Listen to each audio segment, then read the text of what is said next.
ਸਤਿ ਸ਼੍ਰੀ ਅਕਾਲ ਦੋਸਤੋ। ਅੱਜ ਆਪਾਂ ਜ਼ਿਲ੍ਹਾ ਫਾਜ਼ਿਲਕਾ ਦੇ ਪਿੰਡ ਢੀਂਗਾਵਾਲੀ ਵਿਖੇ ਪਹੁੰਚੇ ਹਾਂ ਤੇ ਇੱਥੇ ਤੁਹਾਨੂੰ ਇੱਕ ਬਹੁਤ ਖੂਬਸੂਰਤ ਪੁਰਾਣੀ ਹਵੇਲੀ ਦਿਖਾਵਾਂਗੇ ਜਿੱਥੇ ਕਾਫੀ ਸਾਰੀਆਂ ਫਿਲਮਾਂ ਦੀ ਵੀ ਸ਼ੂਟਿੰਗ ਹੋ ਚੁੱਕੀ ਆ ਤੇ ਬਹੁਤ ਵਧੀਆ ਕੰਡੀਸ਼ਨ ਦੇ ਵਿੱਚ ਇਹ ਹਵੇਲੀ ਆ ਪਰਿਵਾਰ ਦੇ ਵੱਲੋਂ ਇਸ ਵਿਰਾਸਤ ਨੂੰ ਸਾਂਭਿਆ ਗਿਆ ਹੈ ਤੇ ਨਾਲੋਂ ਨਾਲ ਆਪਾਂ ਇਸ ਹਵੇਲੀ ਦੇ ਬਾਰੇ ਗੱਲਬਾਤ ਕਰਾਂਗੇ ਤੇ ਆਓ ਦੇਖਦੇ ਹਾਂ ਇਹ ਖੂਬਸੂਰਤ ਹਵੇਲੀ। राम राम बाबू जी। राम राम संधू साहब, राम राम जी। बाबू जी आपका नाम क्या है जी? मैं सुरेंद्रपाल सिंह जी गांव ढींगावाली जी जिला फाजिलका पंजाब से किसान परिवार से हूँ जी। बाबू जी आपके पिताजी का और दादाजी का नाम बता दो। मेरे पिताजी चौधरी पृथ्वी सिंह, जी मेरे दादाजी चौधरी शिवकर्ण सिंह। जी बाबू जी आज हम आपकी हवेली का कवरेज करने आए हैं और इस हवेली की थोड़ी स्टार्टिंग बताना भी किसने स्टार्ट की थी और किस सन में इसकी शुरुआत हुई थी। संधू साहब सबसे पहले तो आपका यहाँ आने पर स्वागत करते हैं और जैसा आप जानना चाह रहे हैं जी हमारा गांव ढींगावाली ये हमारी पहली स्वतंत्रता की लड़ाई जो थी 1857 में, उससे 3 या 4 साल पहले बुज़ुर्गों ने आबाद किया। जी पहले पंजाब पर महाराजा रणजीत सिंह का कंट्रोल था, उनका राज था और उनकी डेथ के बाद अंग्रेज़ जो है वो पंजाब को काबू कर सके थे। जी तो उसके बाद उनकी ज़रूरत थी एडमिनिस्ट्रेशन के लिए कि यहाँ मतलब इलाका आबाद किया जाए और वहाँ से रेवेन्यू उनको मिले। जी तो महाराजा रणजीत सिंह की डेथ के बाद पंजाब में ब्रिटिशर्स का होल्ड होने के बाद उन्होंने यहाँ कॉलोनाइजेशन शुरू की। जी तो मेरे बुज़ुर्ग भी रियासत बीकानेर से यहाँ आए और 1854 ईस्वी सन में उन्होंने आके ये गांव ज़मीन खरीद की और यहाँ गांव आबाद करना शुरू किया। जी तो धीरे धीरे डेवलपमेंट होती रही। शुरुआत में तो जो यहाँ जितनी मुश्किलें थी या मुसीबतें थी वो सब उन्होंने झेली। जी शुरुआती दौर में मेरे परदादा जी चौधरी टीकू राम वो यहाँ इस एरिया के जेलदार भी रहे। जी तो ये 12 गांवों की जेलदारी थी। ठीक है। वो यहाँ के जेलदार भी रहे। उनके बाद मेरे दादाजी के बड़े भाई चौधरी धोंकल राम वो यहाँ जेलदार रहे। ठीक है जी।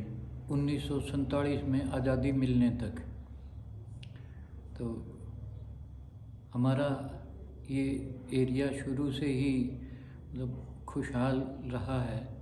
शुरू में तो बहुत मुश्किलें रही होंगी लेकिन उस पानी आने के बाद और यहाँ सिंचाई का अच्छा सुविधा होने के बाद धीरे धीरे खुशहाली आती गई जी और डेवलपमेंट होती गई। ये जो हवेली है जी ये कब प्रारंभ की थी? देखिए जब मतलब 1853 से 54 के बीच गांव आबाद हुआ जी तो उसके बाद धीरे धीरे इसको मतलब बनाना शुरू करते हुए भी कम से कम 10-15 साल तो लगे ही होंगे। जी मतलब पहले कच्ची ईंटें तैयार की गई, फिर उनको पकाया गया। ठीक है। और उसके बाद फिर कंस्ट्रक्शन शुरू हुई। तो ये मानिए कि 15 से 20 साल तो उस दौर में तैयारी करते लग गए होंगे। जी तो तब से ये धीरे धीरे इसकी कंस्ट्रक्शन होती रही और जिस तरह से ज़रूरत रही परदादा जी के बाद दादाजी भी इसमें और कंस्ट्रक्शन करवाते रहे। ठीक है जी। उसके बाद फादर साहब भी कंस्ट्रक्शन करवाते रहे। ठीक है और जी। आज हमें इसकी मेंटेनेंस की ज़रूरत है। आज हमें और अलग से कंस्ट्रक्शन करवाने की ऐसी कोई ज़रूरत नहीं है। ठीक है जी। हम इसको एज इट इज़ मेंटेन कर लें वही बहुत बड़ी बात है। इसका जो सामान वगैरह था वो कहाँ से अरेंज किया गया था? बुजुर्ग आपको बताते होंगे। मतलब मोस्टली जो सामान है जी वो तो जो शहर नज़दीक था अबोहर, जी। वहीं से ही लिया गया हम्म। और वहीं से ही वो सामान आता रहा। ओके। और इसमें कुछ चीज़ें खास रही, जैसे कि जो यहाँ चूना जो लगाया गया है, हाँ जी। तो चूना अपने यहाँ नहीं होता था। ठीक है। चूना के लिए हमें राजस्थान से अरेंजमेंट करना पड़ता था। ठीक है जी। तो जब कंस्ट्रक्शन का काम चल रहा था और चूना की ज़रूरत महसूस हुई, हम्म। तो यहीं गांव से ही एक लड़के को दादाजी ने रियासत बीकानेर में पुलिस में भर्ती करवाया था। ठीक है। और उस समय उनकी पोस्टिंग एक थानेदार के तौर पर थी और बीकानेर के नज़दीक उनकी पोस्टिंग थी। ठीक है जी। तो वो भी यहाँ आया हुआ था और जब बात चली कि चूना की ज़रूरत है, तो वो बोला साहब चूना तो आपके लिए मैं भिजवा दूंगा, और बीकानेर से बेहतर चूना नहीं है कहीं भी, ठीक है। तो उसका अरेंजमेंट मैं करवा देता हूँ आपको। तो उससे बोला गया कि ठीक है, अभी जाओ और जाते ही चूना यहाँ के लिए भिजवा दो। ठीक है। तो माल गाड़ी के 3 वैगन चूना जो है वो आया बीकानेर से, और वो यहाँ से करीब 17 किलोमीटर दूर राजस्थान में ही डिस्ट्रिक्ट श्री गंगानगर में रेलवे का स्टेशन है बनवाड़ी, ठीक है। वहाँ पर आके वो उतरा जी। और बनवाड़ी से वो यहाँ तक ऊँटों पर उसकी ढुलाई की गई थी। ठीक है जी। और जो इसके गार्डर वगैरह थे? ये जैसा अभी आप यहाँ दरवाजे में देख रहे हैं, तो यहाँ जो दरवाज़ा है गेट के ऊपर गार्डर लंबे लग रहे थे और जिस मजबूती के चाहिए थे वो नहीं मिल पा रहे थे। साइडों में जो है वो थोड़ा हल्के जो गार्डर मिल रहे थे, उनके लिए बराबर पिलर्स दे दिए गए थे दीवार में। ठीक है। तो उनकी वजह से वहाँ तो वो गार्डर सेट आ गए, लेकिन दरवाजे पर पिलर नहीं बन सकते थे, इसलिए वहाँ लकड़ी की कड़ी लगाई गई थी। ठीक है। तो लंबाई ज़्यादा थी और वो वज़न नहीं झेल पाने से एक कड़ी गिर गई, टूट गई थी। तो उसकी जगह फिर यहाँ गांव में से ही एक दूसरे किसान के पास से कीकर खरीद की गई और उसकी कड़ी तैयार करके यहाँ इसमें लगाई गई। ठीक है। धीरे धीरे कुछ टाइम बाद वो भी टूट गई, तो फिर ये छत उतार दी गई थी एक बार। तो मेरे दादाजी के बड़े भाई चौधरी धोकड़ राम जेलदार थे जी। और उनके ये ध्यान में था, दीवान खेड़ा मोहम्मदीन भंडारा के पास ये गार्डर रखे हुए थे। ठीक है। तो उन्होंने कहा कि ठीक है, ये गार्डर जो है मैं देखता हूँ, मिल जाएं तो वो लेते हैं। ठीक है। तो उन्होंने मतलब जब भी उनका जाना हुआ वहाँ उन्होंने गार्डर का पता किया और उन्होंने कहा कि पड़े हैं अपने पास, आपको चाहिए तो आप ले जाओ। ठीक है। तो ये गार्डर दीवान खेड़ा से लेके आए और ये उस समय लकड़ पहियों वाले जो गड्ढे होते थे, बैलगाड़ी होती थी जी। उसी पर ये एक ही बैलगाड़ी में दोनों गार्डर लाई गई और यहाँ लाने के बाद उनको सीधा आदमियों की मदद से ही दीवारों पर रखा गया और उसके बाद ये दोबारा छत लगा दी गई। ठीक है। तो ये गार्डर वहाँ से लाए गए थे 2? मतलब मेड इन इंग्लैंड है। ओके। और ये मतलब कराची पोर्ट की तरफ से इधर अपने यहाँ आते थे। ठीक है। जो अपना नॉर्थ जोन था उसके लिए कराची पोर्ट सबसे नज़दीक लगता था। ठीक है। तो ये शिपमेंट होके आते थे इंग्लैंड से और कराची बंदरगाह पर उतरते थे और वहाँ से फिर ये आगे बाजार पहुँचते थे, बाजार में सप्लाई किए जाते थे। ठीक है। और बाबूजी एक मेरा लास्ट सवाल है, जैसे आपकी ये बहुत सुंदर हवेली है और इसमें कोई फिल्मों वगैरह की शूटिंग भी हो चुकी है? कुछ पंजाबी फिल्मों को स्टोरी के लिहाज से जो लोकेशन चाहिए थी जी, वो यहाँ उनकी ज़रूरत पूरी होती थी। ठीक है। तो उस लिहाज से कुछ पंजाबी फिल्में, कुछ वेब सीरीज, कुछ सिंगर्स ने भी अपने गाने यहाँ किए हैं। ठीक है। वो होते रहे हैं। कौन कौन सी फिल्में बनी है यहाँ? यहाँ शुरू में गोरियां नू दफ़ा करो, ठीक है। पंजाबी फिल्म बनी थी, ठीक है। जिसमें मेन कैरेक्टर अमरिंदर गिल थे और योगराज सिंह और ये सब लोग थे जी। उसके बाद एक पंजाबी फिल्म और बनी चन्ना मेरेया, हाँ जी। जिसमें निंजा और लड़की जो है वो पायल मेन लीड रोल में थे जी। उसके बाद फिर एक अपना सिंगर, वो आज शायद बाहर हैं, प्रीत हरपाल थे जी। उनका ड्रग्स के खिलाफ गाना था, वो उसकी लोकेशन यहाँ की है। ठीक है। उसके बाद करतार सिंह सराबा पर एक बायोपिक तैयार हुई जी। जो पिछली साल बाहर थिएटरों में रिलीज़ हुई है, जी। तो वो भी यहाँ की लोकेशन है। ठीक है। उसके बाद अभी 2 साल जो है वो पहले शिकारी वेब सीरीज यहाँ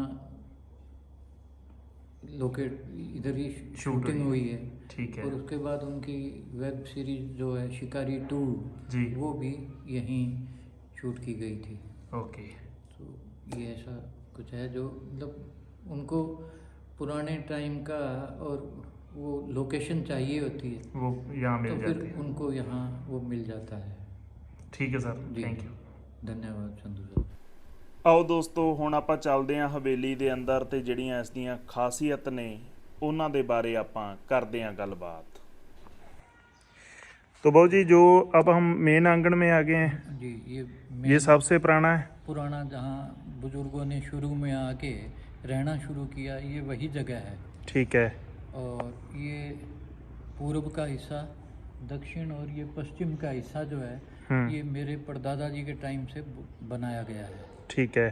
और जैसा कि आप ये दरवाजे जो देख रहे हैं ऊंचाई, काफ़ी ऊंचाई के हैं, तो इनका भी पर्पज़ था ऊंचा बनाने का कि खेत से जो भी फसल पैदा होती थी, जो अनाज होता था, वो घर लाने का एक ही तरीका था, ऊँटों से ढुलाई होती थी। ठीक है। तो ऊँट पर वो बोरा भर के उसमें अनाज आता था और वो बाहर खाली नहीं करना पड़े, ऊँट सीधे अंदर स्टोरेज तक आ जाएं, इसके लिए ये मकान और ये दरवाजे जो है ऊंचे बनाए रखे गए थे भी ऊँट को सीधा लेके अंदर आए और जो स्टोरेज है वहीं पास में उसको बोरे को खाली कर दिया। ठीक है। और बाबू जी कितने एरिए में है ये सारी हवेली जो हम देख रहे हैं? ये एरिया तो टोटल अगर देखें तो अभी कभी हमने पैमाइश तो नहीं की जी, पर 4-4.5 एकड़ तो ज़रूर है ये। ओके। बाबू जी ये जो दरवाज़ा हम देख रहे हैं ये कितना पुराना होगा? ये 125 साल तो आराम से होगा। ठीक है। मेरे परदादा जी के टाइम से ही जब ये मकान तैयार हुए हैं तब से उन्हीं का ये बनवाया गया गेट है। ओके। और जैसा कि मेरे दादी जी बताया करते थे उनके टाइम में मतलब रात में भी ये गेट बंद नहीं होते थे। अच्छा। क्योंकि यहाँ इसी दरवाजे में 2 आदमी ज्वार का कुतरा करने को पूरी रात जगते थे। ठीक है। क्योंकि तब मशीनें नहीं होती थी ठीक है। कुतरा करने वाली। ओके। तो पशुओं के लिए जो ज्वार का कुतर होता था वो 2 आदमी यहीं बैठे रात को पूरी रात वो कुतरा किया करते थे गंडासे से। ठीक है। और ये खुले रहते थे? खुले रहते थे। ये बाबू जी थोड़ा छत के बारे में बताना। ये हमारा जो हजारों साल पुरानी तकनीक है जिसमें डोम टाइप मतलब गुंबद टाइप छत बनाई जाती थी। उसमें ना तो नीचे से कोई सपोर्ट होती है ना उसमें कोई सरिया या गार्डर। तो ये आज भी हरियाणा में जिला जींद पानीपत में कुछ कारीगर हैं जी जो ये कंस्ट्रक्शन करते हैं। ठीक है। तो ये कंस्ट्रक्शन भी उन्हीं से करवाई गई। ओके। और इस पर मतलब जितना मिट्टी होगी जितना दबाव होगा उतना ही इसकी उम्र ज़्यादा होगी, मजबूत होगा ये, लाइफ लॉन्ग है। ठीक है। इसको कितना टाइम हो गया बने को? ये अभी करीब 15 साल पहले ठीक है। तैयार कर। तो यहाँ आप जैसे बता रहे थे कि यहाँ पहले कच्चा था ये? यहाँ पहले यही इसी पैटर्न में था। बरामदा, आगे ये चौक, ठीक है। इधर कमरा और बराबर में दरवाजा। ठीक है। वही सेम जो है ये अब पक्का कर दिया गया उसको? वही अपार्टमेंट पर ये पक्का बनवा दिया गया। ठीक है। और आज़ादी के बाद जब तो हमारा गांव में स्कूल बिल्डिंग नहीं थी, तो मेरे दादाजी के टाइम पर यहाँ गांव का जो स्कूल है, प्राइमरी स्कूल, वो इसी कमरे से चलता रहा। अच्छा। और यहाँ उस स्कूल में पढ़े हुए आज भी कुछ ग्रेजुएट किए हुए लड़के जो है वो गांव में मौजूद हैं। ठीक है, यहाँ से पढ़े हुए हैं आप? यहाँ इसी स्कूल में पढ़ के गए। ठीक है। और इलेक्शन जो है वो 67 तक जो है वो इसी कमरे में होते रहे थे। ठीक है। मुझे याद है, बचपन में कई बार देखा है। ओके। उसके बाद जब स्कूल के लिए बिल्डिंग बना दी गई, फिर स्कूल उधर शिफ्ट हुआ। ओके। उससे पहले जो है वो सब यहीं चलता यहाँ से ही चलता था। यहीं चलता था। ਦੋਸਤੋ ਤੁਸੀਂ ਦੇਖ ਰਹੇ ਸੀ ਪਿੰਡ ਢਿੰਗਾਂਵਾਲੀ ਦੇ ਵਿੱਚ ਇਹ ਸ਼ਾਨਦਾਰ ਹਵੇਲੀ, ਤੇ ਤੁਹਾਨੂੰ ਇਹ ਵੀਡੀਓ ਕਿਵੇਂ ਲੱਗਿਆ ਕਮੈਂਟ ਕਰਕੇ ਜ਼ਰੂਰ ਦੱਸਿਆ ਜੇ, ਤੇ ਇਸ ਵੀਡੀਓ ਨੂੰ ਅੱਗੇ ਸ਼ੇਅਰ ਲਾਜ਼ਮੀ ਕਰਿਆ ਜੇ ਤਾਂ ਕਿ ਵੱਧ ਤੋਂ ਵੱਧ ਦੋਸਤਾਂ ਤੱਕ ਇਹ ਵੀਡੀਓ ਪਹੁੰਚ ਸਕੇ। ਧੰਨਵਾਦ।